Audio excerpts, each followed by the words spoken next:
You. First of all congratulation, big boss मिल गया आपको और जाने माने रियलिटी शो का हिस्सा रह चुकी आप।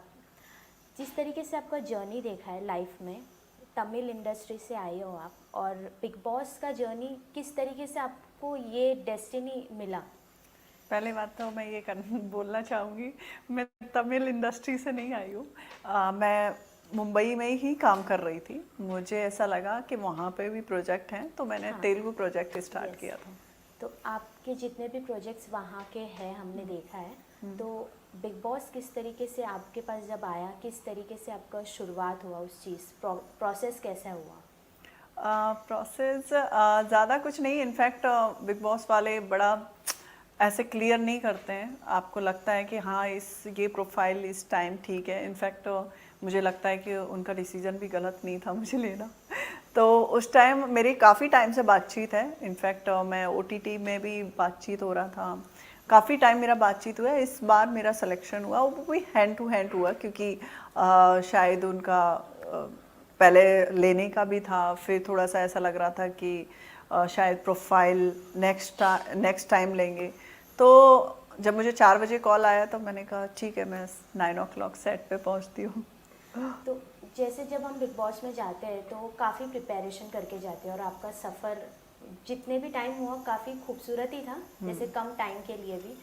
तो आपने क्या रिश्ता बनाया वहाँ पे? आपने आपके साथ किसका बॉन्ड सबसे ज़्यादा आपके साथ बेहतर था? मुझे ऐसा लगता है, पहली बात तो प्रिपेयर जो करके जाते हैं, ठीक है। मुझे गेम का बिल्कुल भी आइडिया नहीं था। इनफैक्ट आज मैं देखती हूँ तो मुझे लगता है कि वो कैसे प्ले कर सकते थे, ठीक है। तो प्लानिंग तो कोई काम नहीं करती। बिग बॉस का गेम क्या है, वो सबके दिमाग में पढ़ लेते हैं कि अच्छा जो ज़्यादा दिमाग लगाएगा उसी पर भारी पड़ जाएगा। तो मुझे ऐसा लगता है कि अपने पॉइंट रखो, ठीक है, और वहाँ पे जितना बेटर कर सकते हो अपने आप को प्रेजेंट करने के लिए वो करो। और गेम का कुछ नहीं है, मतलब ऐसा नहीं है कि आप प्लानिंग करके जाओगे वो आपकी सक्सेस हो जाएगी। कोई प्लानिंग नहीं है बिग बॉस की। जितना मैंने देखा है, जितना मैं देख रही हूँ आज का टाइम पे, पहले आई डोंट नो, मैंने नहीं देखा। मैंने छोटी छोटी क्लिप देखती थी, बट मैंने बिग बॉस पूरा देखा भी नहीं था। जब मेरा हो गया था तो मुझे लगा था कि हाँ, जैसे मेरे फाइट भी होता था, वो भी मुद्दे हो रहे थे। जिस टाइप से लोग वहाँ पे ऐसा चीज़ें कर देते हैं तो वो ऐसे ही हो जाते हैं, अपने आप ही हो जाते हैं। तो मेरा कोई प्लानिंग नहीं था। और आज भी मैं बोलती हूँ कि प्लानिंग करने की ज़रूरत नहीं है बिग बॉस जाना है, क्योंकि कब कहाँ कौन सी चीज़ें हो जाएंगी वो आपको पता नहीं है। बट अपने मुद्दे से मत हटो। अपनी जो चीज़ें हैं अपने अपने हक के लिए हो या फिर किसी भी चीज़ के लिए हो, चाहे वो गलत कोई इंसान कर रहा है तो उसको भी टोको।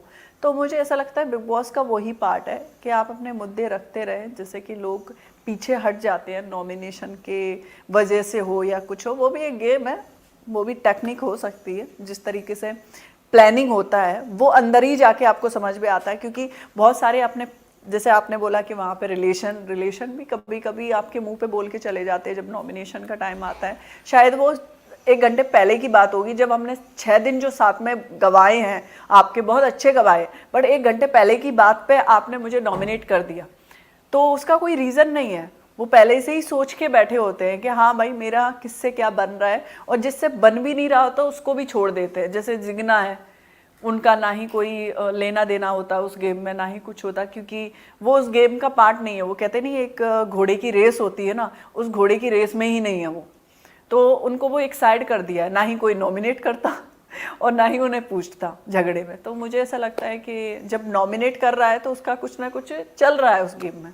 तो आपको क्या लगता है जिस तरीके से आपका इवेक्शन हुआ, अनफेयर था या फेयर था? वो आप बताओ। नहीं, क्योंकि घर वालों पे डिसीजन दे दिया गया था, तो आपको क्या लगता है इसमें? मैं वही आपसे पूछना चाहती हूँ, जैसे मैं सबसे पूछना चाहती हूँ।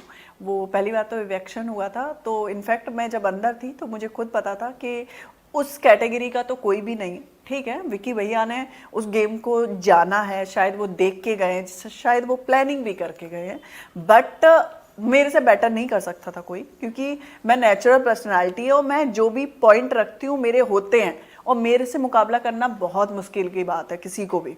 तो मुझे ऐसा लग रहा था कि मैं बहुत स्ट्रांग हूँ। इनफैक्ट जब घर का डिसीजन आया तो चाहे कोई भी हो, आंटियाँ हो, चाहे वो मेरा भाई बोले, चाहे कोई भी ले रहे, मैं बोलती थी।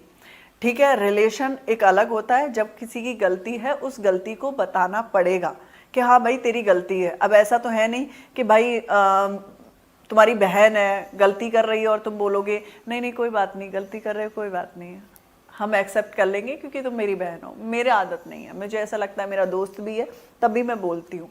तो आप मुझे बता सकते हैं कि वो जो भी हुआ वो गलत था या सही था, वो मुझे तो ऐसा लगता है वो गेम का एक पार्ट है, ठीक है, चाहे वो अंदर जाने का हो चाहे बाहर निकलने का हो।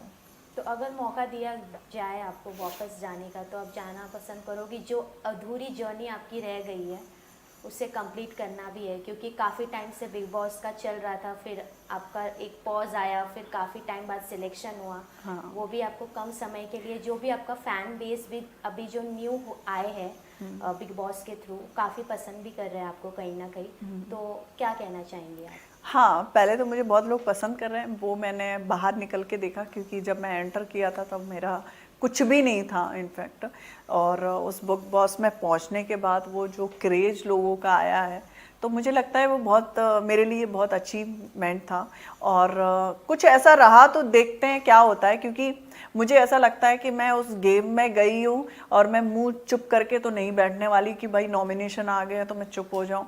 मैं जैसी हूँ वैसी ही रहूँगी। तो वो लोग या ना ले, मुझे उससे नहीं है, मुझे इससे है कि मैं जैसी हूँ वैसी ही रहने वाली हूँ। मैं उस गेम के लिए ये सोचूं कि जैसे ये अभी मुनावर है, शांत हो जाता है, तो मैं शांत पर्सनालिटी नहीं हूँ, मैं बोलने वाली हूँ, मैं शांत नहीं रहती हूँ। मुझे ऐसा लगता है हाँ, मैं कुछ गलतियाँ मेरी हो जाती हैं। इनफैक्ट जैसे कि मैंने बोला कि खानज़ादी थी, ठीक है, उस टाइम वो गेम समझ के आए थे। इनफैक्ट मुझे पता चला ट्रेनिंग भी लेके गए थे वो, ठीक है, ट्रेनिंग दी गई थी कैसे क्या गेम खेलना है। जब भी तुम कमज़ोर हो तो आपको लव ट्रायंगल पकड़ लेना है जिससे आप चल सको। मेरा ऐसा कुछ नहीं है। मुझे ऐसा लगता है कि किसी को उस गेम के लिए यूज करने से अच्छा है, आप बहुत कुछ होता है, हर चीज़ में ऐसा मत सोचो कि आप कमज़ोर हो। इतनी सारी चीज़ें, एक्टिविटीज़ होती है आपकी लाइफ में पूरी, आप पर डे को देखो तो बहुत एक्टिविटीज़ होती है, बट उसको आप छोड़ के एक लव ट्रायंगल, वो भी फेक लव ट्रायंगल चलाते हो, तो मुझे ऐसा लगता है कि तुम बहुत ज़्यादा कमज़ोर हो।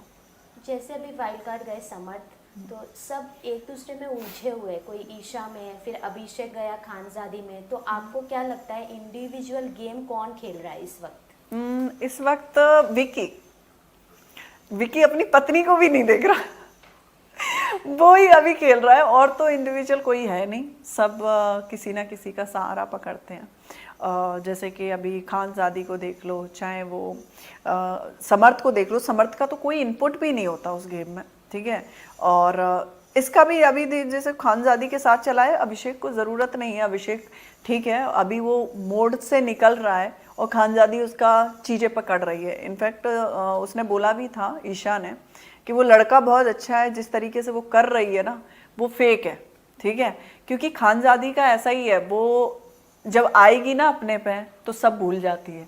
वो, उसको रिश्तों की कदर करना तो आता ही नहीं है कि हाँ कोई रिश्ता बना है, मुझे उसकी कैसे कदर करना है, उसको नहीं आता। उसको ऐसा लगता है ये गेम के लिए मुझे क्या लगेगा, मैं सबको रोन दूंगी। तो आप सामने जब आओगे ऑडियंस के, तब आपको पता चलेगा कि लोग आपको पसंद नहीं करेंगे, क्योंकि नॉर्मल बात है, चाहे वो रिलेशन हो, चाहे दोस्ती हो, चाहे कोई भी हो, आपको सबकी कदर करनी, अपने पॉइंट बोलो, वो कोई बड़ी बात नहीं है। बट आप ये सोचोगे कि एक लव ट्रायंगल चला के आप उस शो में रहना चाहते हो, तो वो सब फेक है उसका। तो ये इनफैक्ट जब मैं गई थी, एंटर किया था, तभी उस बोल रही थी मैं तो गेम के लिए जो होगा मैं वो करूँगी। तो इसका मतलब खानजादी जो भी कर रही है अभिषेक के साथ लव ट्रायंगल, वो फेक है? फेक है, पूरा फेक है गेम के लिए? गेम के लिए। ओके। अभी मुनावर का गेम कैसा लग रहा है? जैसे उनको कहा जा रहा है कि वो मास्टरमाइंड प्ले कर रहे हैं। हाँ, मास्टरमाइंड है, बट गेम अच्छा है, नो डाउट। बट मुझे ऐसा लगता है अपनी पर्सनैलिटी भी दिखाना चाहिए, अपने मुद्दे रखना चाहिए।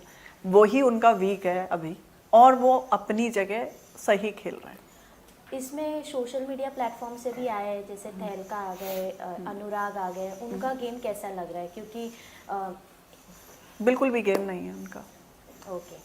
तो लास्टली आप क्या कहना चाहेंगे फैंस को, ऑडियंस को? इसके बाद हम कहाँ आपको देखेंगे, या वापस बिग बॉस में नज़र आएंगी आप?